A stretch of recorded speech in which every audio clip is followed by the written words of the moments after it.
ठीक है, मनीष सिसोदिया जी को हम सुन लेते हैं। वोट करने के बाद पोलिंग बूथ से बाहर निकलेंगे, बयान सुनते हैं। जनता इस बार अच्छी शिक्षा के लिए वोट दे रही है, 24 घंटे बिजली के लिए वोट दे रही है, काम के लिए वोट दे रही है, शिक्षित राष्ट्र के लिए वोट दे रही है। शाहीन बाग का मुद्दा आपको लगता है उठेगा? शाहीन बाग का मुद्दा जिन लोगों ने शाहीन बाग का मुद्दा उठाया, 24 घंटे मीडिया ने चलाया, लेकिन इस मुद्दे को उठाने वाले मीडिया कर्मी भी और इस मुद्दे पर पॉलिटिक्स करने वाले बीजेपी वाले भी जब वोट डालने गए तो उन्हें अपने बच्चों के लिए अच्छे स्कूल दिखाई दिए और उन्होंने कहा यार वोट तो स्कूल पे दे देते हैं, मुद्दे अपनी जगह हैं। अच्छा मनीष जी, वोटिंग परसेंटेज जो बढ़ने के एक टारगेट रखा गया है, क्या लग रहा है आपको वोटर का रुझान देख के? वोटर का रुझान सुबह से बहुत अच्छा है। वोटिंग मेरे घर के सामने एक वोटिंग सेंटर है, वहाँ पे मैंने देखा कि वोटिंग शुरू होने से पहले 8 बजे वोटिंग शुरू होनी थी और 7:30 बजे से ही वहाँ 150-200 लोग लाइन में लगे हुए थे एंट्री करने के लिए। तो मतदाता अपने वोट के जरिए स्कूलों को आगे ठीक करना चाहता है, अस्पतालों को आगे ठीक करना चाहता है, बिजली पानी को आगे ठीक करना चाहता है। तो मतदाता अभी घर से निकल रहा है। वोटर से क्या अपील है सर? वोटर से भी अपील है कि जब वोट डालने जाएं तो अपने बच्चों की तरफ देख के जाएं और ये सोच के जाएं कि मैं इनके भविष्य के लिए बटन दबाने जा रहा हूँ। शुक्रिया।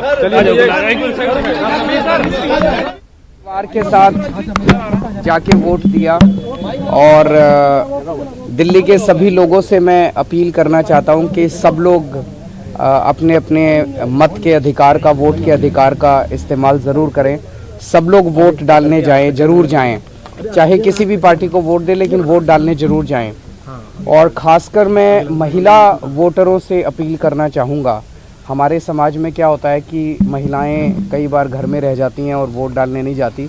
मैं महिला वोटरों से खासकर अपील करने के लिए जाऊंगा कि सब लोग, कोई भी घर में ना रहे, सब लोग वोट डालने के लिए ज़रूर जाएं और मत का अधिकार इस तरह से करें। आपको अपना घर चलाना होता है, आपके ऊपर घर की जिम्मेदारी है, आपके ऊपर अपने बच्चों के भविष्य की जिम्मेदारी है, देश की, मुल्क की और दिल्ली की तरक्की की जिम्मेदारी भी आप लोगों के ऊपर है।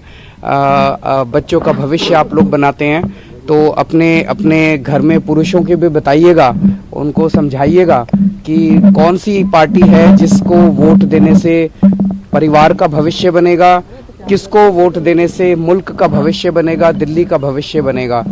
तो सब लोग ज्यादा से ज्यादा संख्या में वोट देने जाएं। Are you ready to come back as the chief minister once again? And मुझे पूरी उम्मीद है कि दिल्ली की जनता जो है वो काम के आधार पे वोट देगी और ज़रूर दिल्ली के अंदर तीसरी बार आम आदमी पार्टी की सरकार बननी चाहिए। मुझे उम्मीद है पूरी।